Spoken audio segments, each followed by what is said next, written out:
Time for another inquiry of Dino Fury Episode 6 Superstition Strikes. Oh, I'm watching it for the third time just to make sure I don't miss anything. Gotta make sure we get those crevices, am I right? So, the things that I kind of missed that I had to reinsert is the fact of Fungus, aka Mucus, sleeps under the bed, under the table when he goes to bed. Well, damn, that sucks, man. What the frig? And mocking Void Knight is pretty funny. Him mocking Void Knight is pretty funny, and it's interesting that he has a secret door that is. It's like, oh, frick, man. Which I already said that maybe he demorphs. Yeah, it's like he most likely demorphs there and relaxes there, and then when he has to come back, he's all morphed up. But it's like, yeah, thank goodness they didn't do the whole power coin situation. Am I right? Or should I say Dino key situation? And it's like he figured out how to use a Dino key, so it's like, yeah, there is a secret connection. There has to be a secret connection, definitely. And someone actually says, because hopefully I'll put the comment here, that it might be Mick who's in there. It's like, so he's talking to Mick and he has him chained up in there when it's like, sure, until we get real identification of what's in there. But let me just say, it's not me saying that. On record, it's not me saying that. It's someone who actually is thinking and doing some interesting stuff. One thing I actually had to check and recheck is the interesting fact of the insert of, so you work for a robot? It's like, no, my boss is a human. Her, blah, blah, blah is an android. And it's like, and the people who are walking wasn't saying it at all. So it's like, it was inserted. And I'm like, well, you gotta mention Buzz Blast somehow because they definitely aren't in the freaking episode. And it's like, yeah, which is a thank goodness that those two aren't in the episode. It's a freaking breath of fresh air. And it's already proven, this episode proves that you don't really need them. Yeah, we'll get to the interesting thing of where it's like, because there is a going on here. But anyways, just going on, it's like Pop Pop, aka Amelia's grandfather, was not a bad addition. They could go stereotypical, which they kind of did, but at least he's not wacky crazy, you know? So I think he's a nice addition. It's like, yeah, he's a nice addition. It's not that bad. And well, technically, if we can look through this in a microscope, being like, well, she lives with him, which means where is her parents and where is her grandmother? It's like, where's the grandmother? Maybe at home. Well, wouldn't they mention like cooking and stuff? So it's like, So her grandma might be, and her parents could be, but I doubt that's true. Most likely, it might just be the Nate situation. It's like we're gonna just talk about newer stuff. Nate situation. And it is kind of interesting that superstition, which this episode reminds me of when the Red Ranger got unlucky by a monster. And it's just crazy where it's like, yeah, it is interesting, isn't it? And it's like lucky socks and lucky hat and lucky poncho. It's like, yeah, she might need some lucky stuff like that. But anyways, interesting that they're like, oh, it's a monster. And it's like, well, at least they did the right thing, I guess. It's like, I guess they did the right thing. Now, it is interesting that she walked under a ladder and Ollie was like, oh, well, here's the superstition things mocking him. And yeah, he didn't know, Pop Out didn't know he was mocking, but hey, frig it. So he's a good guy. He technically is a good guy, and he actually is pretty clueless, which is okay. So the real interesting part has to be the fact of where she ripped her sweater, which is like, I didn't want to say it in the review, but her sweater magically got sewn back together. I would have liked it if they would insert it while in the command center instead of being able to go back home. She's like, well, I need to sew it. And you just show that she has sewing skills. That would have been nice. An extra added bonus for her character. Instead of the thing of where it's like, I'm pretty sure that sweater that she has at the end of the whole entire episode is a new sweater instead of the one that's ripped. Yeah, I know. It's kind of like, what the frick.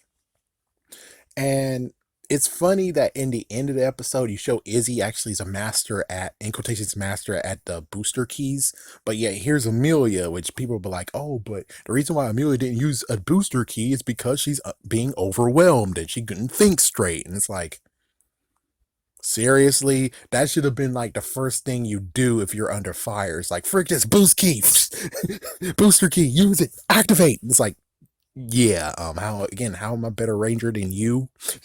It's like, how the frick does that work? And it's kind of funny that Fungus made a funny joke to be able to actually, everyone's distracted. He grabbed a morpher that's broken, and well, apparently they can only fix one more morpher because there's no other way to fix it now because the rare item they have is gone now. So, and it's like crazy that Void Knight knows how to fix it too. It's like, that's an interesting thing. It's like Void Knight knows how to fix it. So I'm pretty sure, again, he might be demorphing in that freaking room. That's what I have to believe. Oh yeah, the whole thing of where she's trying to be Captain America, or AKA Amazing World of Gumball, that one episode where they had Ocho being pissed off and they're using the trash can to bounce the attacks at him. Yeah, well, she completely sucks at it because she hit friendly fire, but thank goodness she didn't actually hit them. Thank goodness. And well, it's pretty cool. It's like, yeah, that's pretty decently done fight. Well, battle. And then after that, Amelia goes to Solon, and instead of lesson of the day is, it's more like a drop of knowledge. She just drops knowledge, and that's what we really need. It's the drop of knowledge, not this whole lesson of the day is. It's like, yeah, and that's why I'm like a little bit like, Mick, I know you're selfish, and I know you love the lesson of the day is, and you'll frick over anyone who does it, but I really hope you calm the fuck down. It's like, yes, the episode you're gonna be in, I hope you calm the fuck down and don't freaking do like Ray in the parade. It's like, yeah, please don't write him as that. It's like, yeah, for Fall Breaker, but please don't write him as that. Please don't. He doesn't need to be the freaking lesson of the day sprouter, you know? He could actually have a relaxation. It's like, please just allow him to be useful, not what you did in Ninja Steel. Which, again, if you look at Ninja Steel, it's kind of funny that the episode that Sarah has the lesson of the day and she's able to deliver it. The next episode, Mick fucks her over a little bit. You know, Mick's actually freaking messes with her ass. And it's like, seriously, dude? Are you that freaking damn selfish that you are the one who does lessons of the day and no one else can? It's like, that's messed up. But it is interesting that Void Knight is able to fix it. That's crazy. It's like Void Knight's able to fix it, and of course, well, the whole pop thing is pretty okay. It's like, yeah, the pop story is pretty fine. I'm cool with it. And besides, this is Buzz Blast's freaking building, so it is in the episode. It's just that no one's there. I mean, they could have actually shoehorned Jane in and be like, hey, how's everything going? And then it's like, oh, you guys have to go? Well, that's weird. It's like, you know, they could have easily shoehorned her in this, but thank goodness they didn't. So, of course, you already figured out the plan, and I know I'm just rehashing what happened in the episode, but still, it's like, it is interesting. They did actually have a plan, and it's a good plan. It actually is a good plan. The only crazy part is be the fact of where it's like, oh, transporting works, but you guys can freaking have transport already. So can't you actually manipulate it to having it not be the morpher form, and then you duplicate those so you can teleport back? It's like, oh, good lord, you're freaking wrecking this episode already. I'm just saying. The smarter plan is that having backups, because, well, that's just the morpher, but when the morpher is just a watch, it's technically just a teleporter and a communicator. And it's like, you couldn't freaking do that. Or the fact that it's broken, it's only able to do morpher stuff and teleport and actually be a Oh, whatever, freak it. It's like, oh, freak it. But I'm like, yeah, so if you can teleport there and you guys have teleportation, doesn't make sense that you guys are not able to do it. Kind of. Unless you need a certain frequency. Which is like, yeah, then why didn't you actually measure the frequency of the morpher being able to teleport? Yeah, it's like, gee whiz, stop it. I'm saying it's a good episode. It's definitely a good episode. I'm just saying there's just some interesting parts of being like, this shouldn't have just been a one and done movement. You should have been able to do more than what you did. Just saying. Anything else? It's kind of weird that it's like, it's still kind of weird the whole thing of where you didn't actually say contact freaking, shit. Backtracking, yes, it was pretty good that Amelia had some banter with Boom Tower and, well, technically the banter when it comes to Boom Tower with Izzy and or even Amelia, pretty good. And so on. It's like, you have any last words? Behind you, pretty cool, pretty awesome. But still, it's kind of messed up that you didn't have communication where it's like, we're going to do a combination. And of course, since you already had a new combination show up, it makes me actually question, like, should number 5 be actually number 6 and number 6 should be number 5? Because it's like, you have the Tiger Claw formation. Why didn't you use it? But of course, the good news is that they showed a new combination. So that kind of works. That's kind of all right. It's just too bad. I do have to admit, it's kind of too bad. It's not like the whole thing of where in Zeo, they have people switching, where it's like, well, the Blue Ranger's power, so now the Blue Ranger's in the driver's seat. Yeah, they don't do that. That's kind of sad, but I still okay with it. I'm okay with it. But anyways, I do have to admit the counter on the whole Sporex. I think, yeah, the Rangers won, and I think it might be 3-2 question mark. It's like I have to check in on that. But even so, it's a good episode, and I'm cool with it. Now let's have a deep dive of the behind the scenes. So MT, Maya Thompson, she actually did the teleplay on this, and she was part of the story. So she's the one responsible for all of this, and she didn't even do Jane or Jayborg, which means the Cycamic Cuo was responsible for Jane and Jayborg this whole entire time.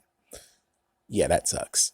So it's like, if she does return, if those two do return the next episode, and it's only those two, what the fuck? But it's like, even though the producers, somehow they were able to not be overwritten, they were able to be overwritten by MT, though. Because if they're producers, while MT, which background, she was in Dino, she was in Dinos, sorry, oh my goodness, she was in Ninja Steel, somewhat, yeah, she was in Ninja Steel, and she was definitely in Beast Morphers. She was one of the writers who they get to do special episodes. So it's like, it's kind of cool that now she actually gets to be in the driver's seat somewhat. I don't know. It's like, should special episodes basically means, oh, we don't give a crap? Or did they get new writers that actually are pretty good? That's like, yeah, the specials have to be good episodes. I'm not sure. And it's kind of messed up worth ethic if she is an intern, which I kind of doubt she is. But anyways, it's a good episode. I'm cool with it. And yay, I found a Pink Ranger finally. So that review would be coming sooner or later. So anyways, yeah, let's see what happens on Saturday. We have now, sadly, a clock of where episode 7 happens, then episode 8, and then here's a big fat hiatus. Yay. Maybe. I really hope the hiatus doesn't mean crap. And again, considering I didn't get to say this in a video, but Nickelodeon's getting Transformers.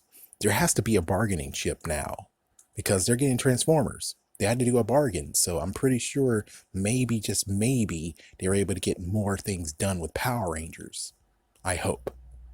Hopefully it's not just, oh, we did another deal and we got Transformers on Nickelodeon now.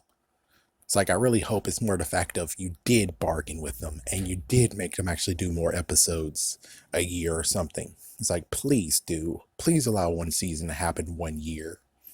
It's like, I know 2 years might be comfy for you guys, but it's like what one person said about the whole Superman and Lois.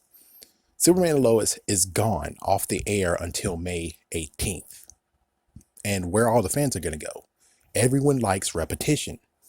So if everyone likes repetition, then that means that the whole thing of where you decide to be like, screw you, we show Power Rangers sometimes, but we show SpongeBob all the time on 8 o'clocks.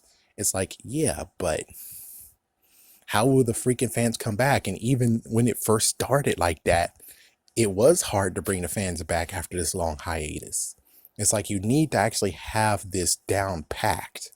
And given, yes, we are in years in, like technically a decade of this, a decade,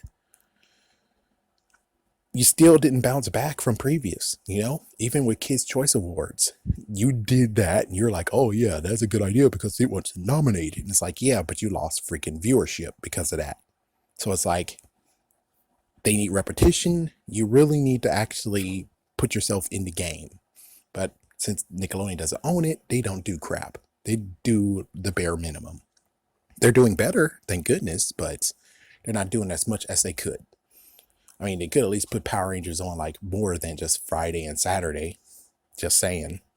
It's like, yeah, I miss the good old days. And at least hopefully with Transformers, it means they can actually do a power block or superhero time. We'll just have to see.